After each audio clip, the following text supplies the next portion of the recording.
liyutammima makarimal akhlaq lil muta'addibin wa ala alihi wa ashabihi wa man syaka'alahum fi akhlaqihim minal mu'minin.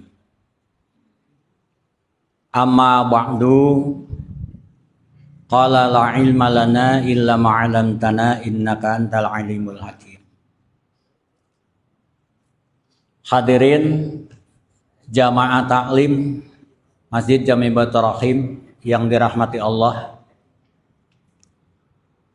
tak pernah henti-hentinya kita untuk menyampaikan puja dan puji kita ke hadirat Allah atas limpahan karunia-Nya kepada kita dengan segenap nikmat-nikmatnya yang tak terhingga, yang dengan sebab itu semua juga menghantarkan kita pada malam ini untuk bisa terus hadir duduk di dalam majelis yang semoga duduknya kita di sini adalah semata-mata untuk mencari keridhaan daripada Allah Subhanahu wa taala.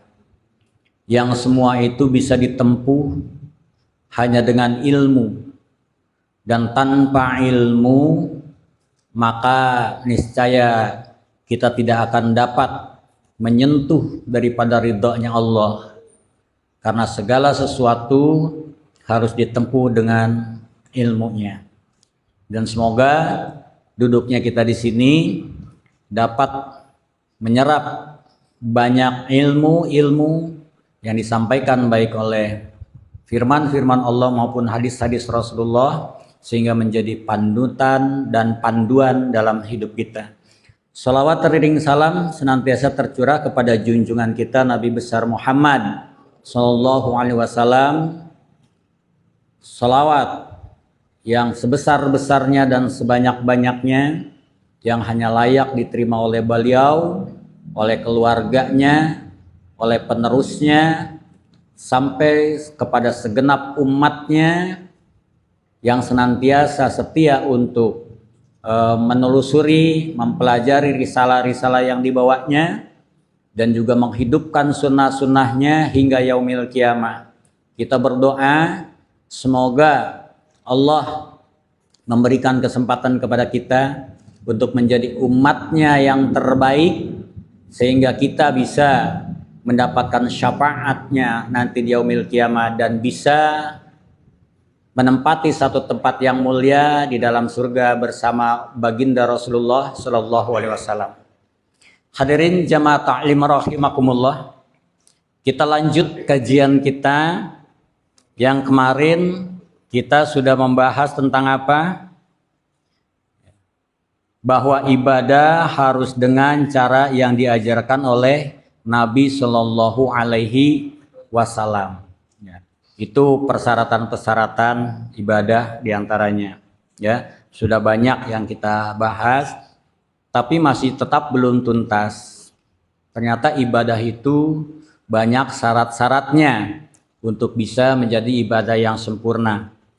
Pada malam ini, insya Allah kita akan lanjut dengan persyaratan berikutnya, bahwa ibadah yang terbaik adalah ibadah yang memenuhi syarat adab di dalam pelaksanaannya. Ya, maka salah satu adab yang paling puncak adalah khauf kepada Allah. Ya, adab utama kepadanya. Khauf itu artinya takut. Ya, khauf itu artinya takut. Yang dimaksudkan di sini yaitu pedih hati dan gelisah karena akan kejatuhan perkara yang tidak disukai pada masa yang akan datang. Jadi takut itu rasa tidak tenang, rasa tidak nyaman, gelisah karena khawatir akan mendapatkan sesuatu yang tidak kita sukai pada masa esok atau lusa. Ya. Contoh begini, ya. Ketika kita mungkin mengalami satu kejadian yang tidak kita harapkan seperti kena PHK gitu kan. Itu ada rasa galau, diputus hubungan kerja oleh majikan, ada rasa tidak tenang. Kenapa dia tidak tenang? Karena khawatir kalau dia tidak kerja besok anak-anaknya makan apa gitu kan. Jadi ada yang dikhawatirkan hari esok itu sesuatu yang tidak disukai. Itu takut namanya. Kita takut besok itu mati, ya. Takut mati besok gitu kan. Itu ada rasa takut. Nah, ternyata rasa takut itu sangat dibutuhkan dan sangat penting, ya. Rasa takut itu sangat dibutuhkan, ya. Takut siapa? Takut kepada Allah Subhanahu wa ta'ala. Khauf namanya khauf, ya. La khaufun alaihim walahum yahzanun. La khaufun, jangan takut. Ya, jangan takut gitu. Tapi maksudnya jangan takut itu jangan putus asa gitu. Jangan takut itu jangan putus asa, tapi rasa takut itu harus gitu, ya. Khauf itu adalah sifat yang utama bagi orang yang beradab kepada Allah Subhanahu wa taala. Jadi salah satu ciri orang yang beradab, ciri utamanya adalah takut kepada Allah. Maka sehebat apapun orang itu punya pengetahuan, sehebat apapun orang itu ibadah, tapi ketika dia tidak punya rasa takut kepada Allah, maka semua itu bohong gitu. Ya. Bahkan dianggap tidak beradab kepada Allah. Jadi rasa takut itu harus ada gitu. Harus ditanamkan oleh kita. Nah, khauf yang sejati itu terdiri dari 3 bagian. Khauf itu ada 3 bagian. Yang pertama ilmu. Bagian pertama ilmu. Bagian kedua itu hal atau keadaan. Dan bagian yang ketiga itu amal. Jadi rasa khauf atau rasa takut itu ada 3 bagian. 1 adalah ilmu, kedua keadaan, yang ketiga amal. Ketiganya ini berkaitan satu dengan lain, ya. Ilmu artinya pengetahuan. Ilmu itu pengetahuan. Orang yang punya rasa takut karena ada pengetahuan pada dirinya. Kalau nggak punya pengetahuan, dia nggak punya rasa takut. Contoh, orang dia punya rasa takut kalau lewat di tempat yang angker karena dia tahu tempat itu angker. Gitu. Entah dari cerita, entah dari mana. Dia takut lewat situ karena dia takut tempat itu, karena dia tahu tempat itu angker. Tapi kalau yang tidak tahu tempat itu angker, ya dia lewat aja, nyelonong aja gitu. Kenapa? Tidak tahu gitu. Karena ketidaktahuannya maka rasa takut tidak ada. Dan karena pengetahuannya pula rasa takut itu akan muncul. Yang dimaksudkan dengan ilmu adalah dalam rasa takut itu yaitu seorang takut kepada Allah. Ya. Takut kepada Allah. Karena apa? Karena ia mengetahui akan Allah itu. Kita punya rasa takut kepada Allah karena kita tahu Allah, kita kenal Allah. Kalau kita tidak kenal Allah, maka kita nggak punya rasa takut kepada Allah. Maka orang yang membangkang terhadap perintah Allah karena dia nggak kenal, gitu ya. Kalau dia kenal, dia tidak akan membangkang. Kalau dia tahu, dia tidak akan melawan. Ini yang perlu kita serap ya. Ia mengetahui akan sifat-sifatnya Allah. Ya. Tahu itu tahu tentang sifatnya, kemudian sifat seperti ilmunya. Ilmunya Allah yang tidak terbatas. Kita punya pengetahuan bahwa Allah itu punya ilmu yang tidak bisa diukur kedalaman ilmunya. Ya. Maka ada pepatah, jika engkau akan menulis ilmu Allah, ya, dengan seluruh air laut yang ada itu dijadikan tintanya, dan seluruh tumbuhan dijadikan penanya, ditambah sebanyak itu lagi untuk menulis ilmu Allah, maka dipastikan tidak akan habis ilmu Allah itu ditulis. Kita bisa bayangkan kalau lautan di seluruh dunia ini dijadiin tinta, ditambah sebanyak lautan itu lagi untuk menulis ilmu Allah, nggak akan habis Pak ilmu Allah. Maka ilmu Allah itu tak terbatas. Kalau orang itu memahami bahwa ilmu Allah itu tak terbatas, maka dia akan punya rasa gentar terhadap Allah. Ya, karena seluruh dirinya itu diketahui oleh Allah. Gitu. Ini kehebatannya ilmu Allah. Kemudian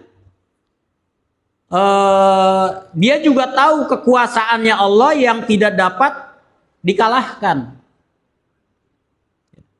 Kalau kita paham bahwa Allah itu maha berkuasa dan kekuasaan Allah itu tidak bisa dikalahkan oleh apapun, oleh siapapun, maka kita tidak berani melawan Allah. Ya. Allah itu benar-benar berkuasa atas segala sesuatu dari seluruh alam. Ya. Maha kuasa dari seluruh alam. Karena kita tahu Allah itu berkuasa, kita nggak berani melawannya. Ada rasa takut dengan penguasa dunia saja, ya, penguasa negara saja, kita takut. Gitu kan? Kita takut, ya. Kenapa sih kalau para pencuri-pencuri negara ini tidak bisa habis?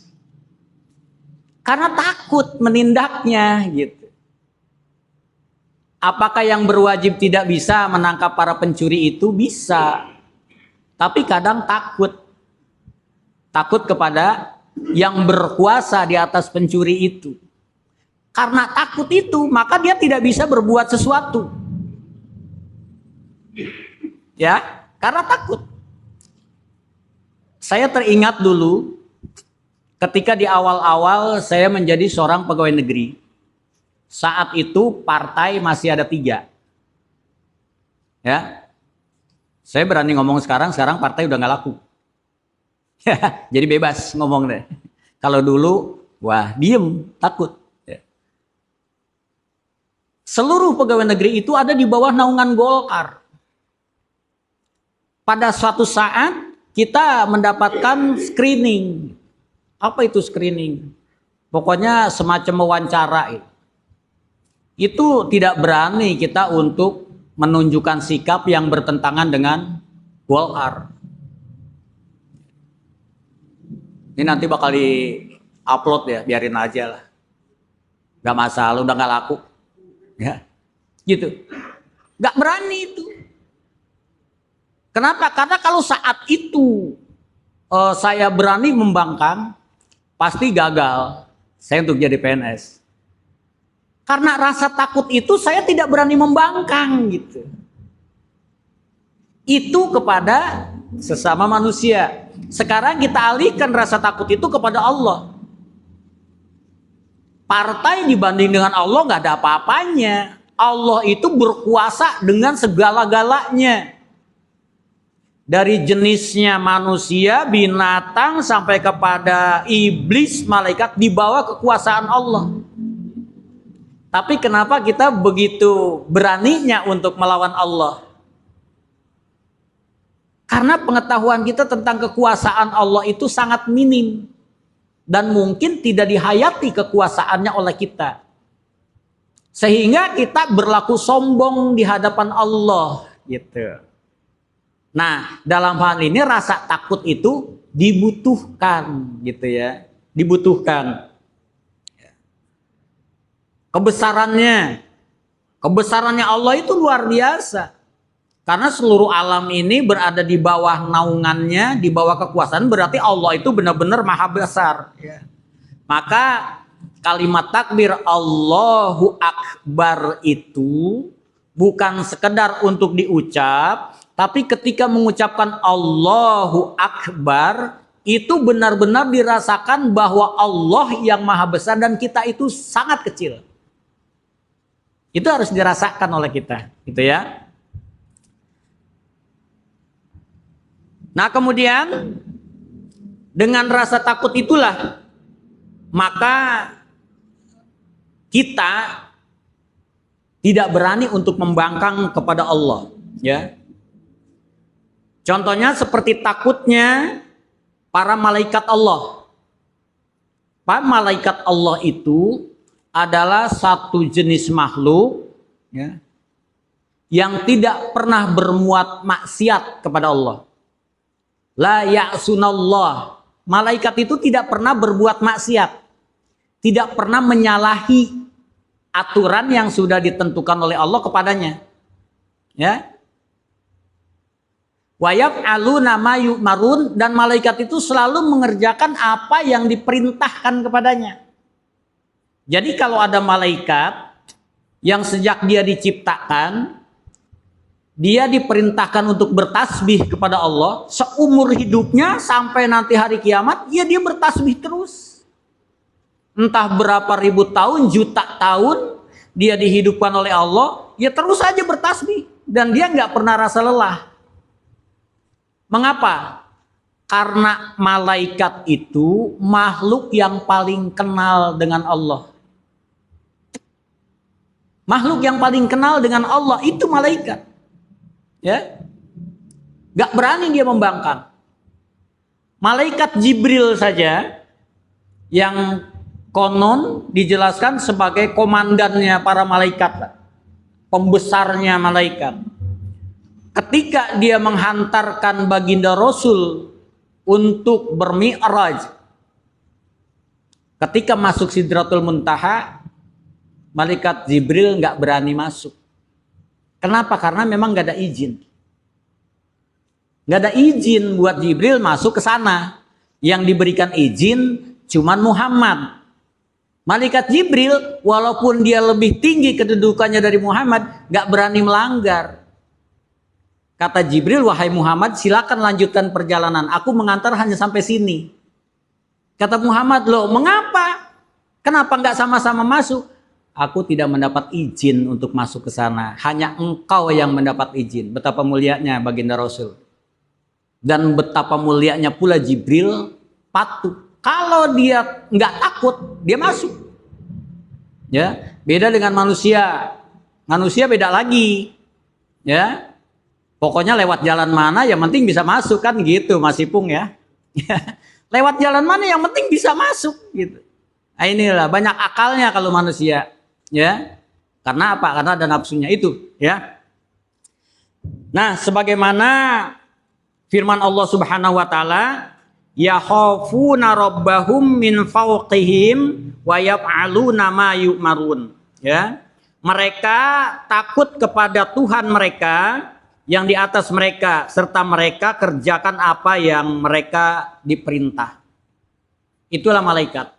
Jadi malaikat itu taat sampai akhir hayatnya, bukan semata karena taat, tapi karena memang ada rasa takut kepada Allah yang menjadi Tuhannya. Ya, nah itulah. Terkadang pula khauf itu ditimbulkan karena ada dosa yang dikerjakan oleh seseorang. Kalau tadi karena pengetahuan. Orang takut karena pengetahuan. Ada juga punya rasa takut karena punya salah. Ya, punya rasa takut karena punya salah. Suatu hari Ada tukang kredit datang ya ke rumahnya, lalu tukang kredit itu memberi salam, dia nggak berani jawab, nyuruh anaknya, ya udah sana ke depan kamu. Ketika tukang kreditnya bertanya, di mana bapak? Ada bapak? Bapak nggak ada. Anaknya disuruh bohong, suruh bilang bapak nggak ada. Kenapa dia takut bertemu dengan tukang kredit? Karena udah jatuh tempo, belum bisa bayar. Gitu, ya. Kan berarti ada salah kan? Udah jatuh tempo, belum bisa bayar. Ada salah di situ. Gitu. Nah karena salahnya itu, dia punya rasa takut. Kadang rasa takut kita muncul disebabkan karena ada dosa yang kita perbuat. Saya tanya, siapa saat ini yang sudah berani mati sekarang? Ada yang bisa ngacungkan tangan? Saya siap mati sekarang di masjid ini. Gitu. Kalau perlu habis taklim ini. Ada yang siap? Gak ada. Pertanyaan berikutnya, mengapa pada tidak siap? Jawabannya, karena masih banyak dosa kita gitu. Karena masih banyak dosa kita yang kita rasa. Karena kita masih merasa menumpuk dosa.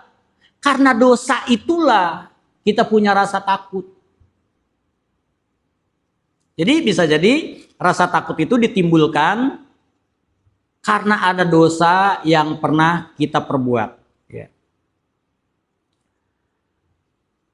Terkadang rasa takut itu juga karena ditimbulkan oleh sebab adanya pengetahuan pada kedua-duanya. Dia tahu kalau Allah itu maha tahu, dan dia juga merasa kalau dia banyak dosa. Tambah takut, gitu ya, tambah takut. Nah.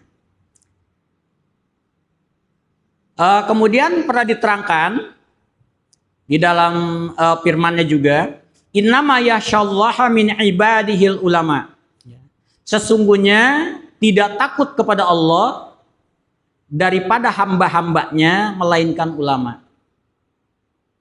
Jadi orang yang paling takut kepada Allah itu adalah ulama. Ulama yang sesungguhnya, ulama yang sebenarnya adalah ulama yang punya rasa takut kepada Allah. Sehebat apapun orang itu punya pengetahuan, punya ilmu, seberapa banyak kitab yang sudah dia tamatkan, tapi ketika dia tidak punya rasa takut kepada Allah, maka itu belum menjadi ulama. Ya. Kalau ulama itu punya takut kepada Allah, dan kalau orang yang punya takut kepada Allah, dia berhati-hati di dalam menggerakkan lisannya. Kenapa? Khawatir ada yang salah dalam ucapannya, itu menyebabkan dia harus bertanggung jawab di hadapan Allah. Sekarang kan banyak banget ya ulama saling caci dengan ulama ya. Nah, ini nggak layak kalau kalimat itu kita buat seperti itu. Kok ulama saling caci dengan ulama? Nah, itu nggak layak. Ya, artinya kalau yang masih saling caci berarti bukan ulama. Kenapa? Karena mencaci itu juga termasuk orang yang tidak punya rasa takut kepada Allah. Nah itu ya. Hadirin jamaah yang dirahmati Allah, maka kita benar-benar harus bisa menjaga diri kita, menyadarkan diri kita bahwasanya kita harus punya rasa takut itu kepada Allah Subhanahu wa taala. Dan membina rasa takut itu tadi harus dengan ilmu. Mengapa kita dituntut harus banyak taklim? Supaya banyak ilmu yang kita miliki. Semakin banyak ilmu yang kita miliki, semakin kita takut kepada Allah. Semakin kita takut kepada Allah, maka semakin lurus jalan hidup kita. Ya. Kenapa? Karena kita jaga berhati-hati. Gitu. Takutnya kita nyasar. Ya. Itu.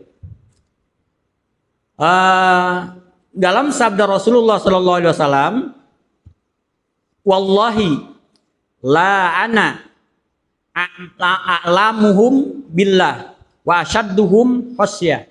Ya. Sesungguhnya aku orang yang paling mengetahui akan Allah dan paling takut kepada Allah. Di antara manusia, dari seluruh manusia, orang yang paling mengetahui tentang Allah adalah baginda Rasul. Dan dari seluruh manusia yang ada, yang paling takut kepada Allah adalah baginda Rasul. Artinya, karena Rasul paling tahu tentang Allah, maka beliaulah yang paling takut kepada Allah. Kita tidak lebih tahu daripada baginda Rasul. Maka rasa takut kita pun paling sedikit dibanding baginda Rasul. Tuh, ya. Kita kan masih mudah untuk melanggar. Kita masih mudah untuk ingkar. Ya. Rasul itu tidak pernah melakukan satu pekerjaan yang ditunda. Contoh waktu sholat ditunda, Rasul tidak pernah. Dia pasti tepat waktu. Bahkan banyak hadis menerangkan bahwa beliau itu sudah siap di tempat sholat sebelum waktu sholat datang. Kita terbalik. Kita terbalik. Ya. Sholat sudah siap di tempat sholat sebelum kita datang gitu. Ya. Jadi yang datang duluan sholatnya kalau kita, ya, bukan kitanya. Artinya apa? Artinya kita tidak lebih tahu tentang Allah daripada baginda Rasul. Nah maka dari itu pengetahuan itu, ya, itu berdampak kepada timbulnya rasa takut kita kepada Allah Subhanahu wa Ta'ala. Ya. Nah maka dari itu kita butuh untuk menampung banyak pengetahuan yang sedalam-dalamnya. Untuk apa? Untuk membentengi diri kita agar tidak terlalu jauh nyasar. Ya. Lurus banget mungkin berat, ya, untuk orang sekelas kita. Tapi paling tidak terlalu jauh nyasar lah, gitu ya. Walamma sakata an musal godobu akhajal alwar wa fi nushatiha huda wa rahmah lil ladzina hum li rabbihim yarhabun. Dan tatkala kemarahan berhenti dari Musa, ia mengambil alwah yang di dalam nushahnya, ya, atau tulisannya ada petunjuk dan rahmat bagi orang-orang yang takut kepada Tuhan mereka. Manfaatnya rasa takut, ternyata di situ ada petunjuk buat orang-orang yang punya rasa takut kepada Allah. Jadi kalau kita ingin mendapat petunjuk dari Allah, maka tumbuhkan rasa takut kita kepada Allah. Ya. Sudah seberapa jauh kita punya rasa takut sekarang kepada Allah Subhanahu wa Ta'ala? Ya. Kita masih terlalu banyak lah. Ya. Kita tinggal introspeksi diri, berapa banyak sih pelanggaran yang kita lakukan setiap hari. Itu ukuran rasa takut kita kepada Allah. Ukuran rasa takut kita kepada Allah. Idzak sya'arra jasadul abdi min makhafatillahi azza wa jalla tahatat anhu khotayahu kama yatahatatu anis syajaratil yabisati waraquha. Apabila gentar badan seorang hamba, gentar itu apa sih? Ada rasa takut, gemetar gitu ya. Apabila gentar badan seorang hamba karena takut kepada Allah Azza wa Jalla, niscaya runtuhlah kesalahan-kesalahannya. Ya. Seperti runtuhnya daun dari pohon yang kering. Jadi ketika kita punya rasa takut yang menggetarkan tubuh kita karena benar-benar rasa takut kepada Allah, dengan gemetarnya badan itu maka kesalahan-kesalahan kita rontok, berguguran. Karena rasa takut, itu rasa takutnya aja tuh. Ya. Timbul rasa takut aja dalam diri kita sampai gemetar rasa takut kita. Itu dengan gemetar itu maka kesalahan-kesalahan kita, dosa-dosa kita itu rontok. Seperti rontoknya daun dari pohon yang kering. Kalau ada pohon yang kering, daunnya kering, itu rompok lepas, sudah berguguran. Begitu ditiup angin berguguran. Semakin sering itu berguguran, maka pohon itu semakin bersih dari daun. Sampai akhirnya tinggal ranting-ranting. Semakin kita sering gemetar karena takut kepada Allah, semakin banyak dosa kita yang berguguran. Sampai bisa jadi akan bersih. Setelah bersih dosanya, barulah dia dipanggil oleh Allah Subhanahu wa taala. Semoga kita bisa seperti itu, amin ya rabbal alamin. Itulah yang terbaik di akhir hidupnya. Ya. Jadi rasa takut itu harus ditumbuhkan. Apalagi ketika sedang sholat. Orang yang sholat, di dalam sholatnya ada rasa takut, itu gemetarnya berbeda. Gemetarnya berbeda. Adakah pernah di dalam sholat kita ada getaran yang seperti itu? Ya. Kalau ada, insya Allah mudah-mudahan sholat kita itu bisa menggugurkan dosa-dosa kita. Ya. Ra'sul hikmati mahafatullah. Ya.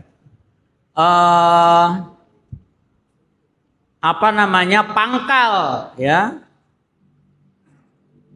kebijaksanaan itu ialah takut kepada Allah. Pangkal kebijaksanaan itu ialah takut kepada Allah. Orang bisa berbuat bijak kalau dalam dirinya ada rasa takut kepada Allah. Kalau di dirinya tidak ada rasa takut kepada Allah, maka dia tidak bisa menjadi orang yang bijak. Seorang hakim yang beriman, dia akan bijak dalam memutuskan perkara dengan adil manakala dalam dirinya ada rasa takut kepada Allah. Ketika seorang hakim, dia tidak punya rasa takut kepada Allah, maka ketika dia memutuskan suatu perkara, itu dipastikan dia tidak akan bijak. Maka tidak aneh kalau sekarang kita bisa melihat kenyataan-kenyataan yang salah bisa selamat dari sebuah persidangan, dari hukuman, yang benar malah diponis dengan hukuman. Ya, itu. Jadi tergantung hakimnya, dia punya rasa takut nggak kepada Allah. Dan hakim yang berbuat tidak bijak, tidak adil, maka kelak dipertanggungjawabannya di hadapan Allah itu sangat luar biasa. Maka kita berhati-hati Pak, jangan pernah menghakimi orang ya. Takutnya ketika kita menghakimi orang, ternyata kita tidak bijak. Ya, kita kan bisa aja menghakimi seseorang. Ya dia gitu kan, ya. Begitu melihat satu kejadian, ya dia gitu. Artinya kita sudah menghakimi. Ketika kita menghakimi seseorang, kemudian kita tidak punya rasa takut kepada Allah dan akhirnya tidak bijak, maka ketidakbijakan itu akan kembali kepada diri kita. Nah ini, jadi semuanya harus didasarkan kepada rasa takut bersalah kepada Allah Subhanahu wa taala, ya. Man khaufa dallahul khaufu ala kulli khair, ya. Barang siapa takut kepada Allah, niscaya takutnya itu menuntun dia kepada segala kebajikan. Ya. Jadi rasa takut itu tidak merugikan kita, malah menguntungkan. Orang yang punya rasa takut kepada Allah itu akan menuntun dia kepada kebaikan. Pasti dia takut berbuat salah, maka yang dia perbuat adalah kebaikan. Nah, rasa takut ini kesimpulannya dibutuhkan oleh kita, tapi rasa takut kepada Allah Subhanahu wa Ta'ala. Kita sadar Allah itu maha berilmu, yang tidak terbatas ilmunya, maha kuasa, yang tidak bisa dikalahkan kekuasaannya. Maka dengan semua itu kita tidak bisa mengelak daripada pengetahuan dan kekuasaan Allah. Apapun yang kita perbuat, Allah pasti tahu dan Allah pasti akan membalasnya. Maka dari itu, dengan kita memahami ini, maka mudah-mudahan ada rasa takut kita untuk berbuat sesuatu karena kita takut untuk mendapatkan azab daripada Allah Subhanahu wa Ta'ala. Bapak, saudara, jamaah yang dirahmati Allah, inilah pasal kita malam ini, ya. Jadi membahas tentang rasa takut. Tumbuhkan rasa takut itu dimanapun kita berada, ya. Yang penting takut melakukan kesalahan, tapi tidak boleh takut melakukan kebenaran. Kalau sesuatu itu benar, jalankan dimanapun, kapanpun, apapun perbuatannya, jalankan. Kalau itu kesalahan, kita harus berupaya untuk menghindari supaya tidak dilakukan. Agar apa? Agar kita tidak menemukan sesuatu yang tidak kita inginkan di kemudian hari. Demikian kiranya yang dapat saya sampaikan, ya. Mudah-mudahan dengan ini kita pahami dan kita bisa mengamalkan, ya. Dan mudah-mudahan dengan kajian ini juga bisa merubah kehidupan kita menjadi lebih baik lagi. Amin ya rabbal alamin. Ada yang mudah-mudahan tidak ada? Ya. Dengan bahasan rasa takut ini atau khauf ini cukup. Alhamdulillah kalau dianggap cukup, ya. Artinya mudah-mudahan cukup ini karena kita paham, ya, harapannya. Baik, mari sama-sama kita akhiri kajian kita dengan memohon kepada Allah agar senantiasa Allah terus membimbing kita, kemudian membuka mata hati kita, kemudian membukakan tabir rahasianya di hadapan kita, dan sehingga dia bisa membersihkan hati kita dari segala kekotorannya, sehingga kita benar-benar mengenal Allah dengan sesungguhnya, sehingga ada rasa takut yang muncul dalam diri kita, yang menuntun kita untuk jauh dari segala apa yang dilarangnya, dan memberanikan diri kita untuk berbuat sesuatu yang diridhoinya. Bi barakati al-Fatihah. A'udzu billahi minasyaitonir rajim. Bismillahirrahmanirrahim. Alhamdulillahirabbil alamin. Arrahmanir rahim. Maliki yaumiddin. Iyyaka na'budu wa iyyaka nasta'in. Ihdinas siratal mustaqim. Siratal ladzina an'amta 'alaihim ghairil maghdubi 'alaihim waladdallin. Rabbighfir lana wa liwalidayna amin. Astaghfirullahaladzim, astaghfirullahaladzim, astaghfirullahaladzim. Ya Allah ya Ma'bud, Allahumma salli wa sallim ala Sayyidina Muhammadin fil awalina wal akhirin. Wa barik wa sallim radhiyallahu ta'ala an kulli sadatina ashabi Sayyidina Rasulillahi ajma'in. Bismillahirrahmanirrahim. Alhamdulillahi rabbil alamin. Hamdan syakirina, hamdan na'imina, hamdan yu'afi ni'amahu wa yukafihu mazidah. Ya Rabbana lakal hamdu kama yanbaghi li jalali wajhikal karimi wa ajimi sultan. Allahumma salli ala Sayyidina Muhammad wa ala ali Sayyidina Muhammad salatan tunjina biha min jamil ahwali wal afat wa taqdilana biha jami'al hajat wa tutahhiruna biha min jami'i syai'at wa tarfa'una biha indaka 'ala darajat wa tuballighuna biha aqsal ghayat khairati fil hayati wa ba'dal mamat innaka sami'un qaribun mujibud da'wat faya qadiyal hajat. Allahumma ighfir lana wa liwalidayna. Allahumma ighfir lana wa liwalidayna. Allahumma ighfir lana wa liwalidayna warhamhum kama rabbayana sigara wa li jami'il muslimina wal muslimat wal mu'minina wal mu'minat min masyarikil ardi illa magharibiha fil bari wal bari kulluhum. Rabbana zalamna anfusana wa illam taghfir lana wa tarhamna lanakunanna minal khasirin. Rabbana hab lana min azwajina wa dzurriyyatina qurrata a'yunina waj'alna lil muttaqina imama. Allahumma inna nas'aluka salamatan fid din wa afiatan fil jasadi wa ziyadatan fil ilmi wa barakatan fil rizqi wa taubatan qablal maut wa rahmatan indal maut wa maghfiratan ba'dal maut. Allahumma hawwin 'alaina fi sakaratil maut wa najata minan nari wal 'afwa indal hisab. Allahumma inna nas'alukal huda wa tuqa wal 'afafa wal ghina. Allahumma inna nas'aluka ridhaka wal jannah wa na'udzubika min sakhatika wan nar. Rabbana taqabbal minna innaka antas samiul alim wa tub 'alaina innaka antat tawwabur rahim. La ilaha illa anta subhanaka inna kunna minadh dhalimin. Rabbana atina fid dunya hasanah wa fil akhirati hasanah wa qina adzabannar. Wa sallallahu ala sayyidina Muhammadin wa alihi washabihi wasallam. Subhanaka rabbika rabbil izzati amma yasifun wa salamun alal mursalin walhamdulillahi rabbil alamin.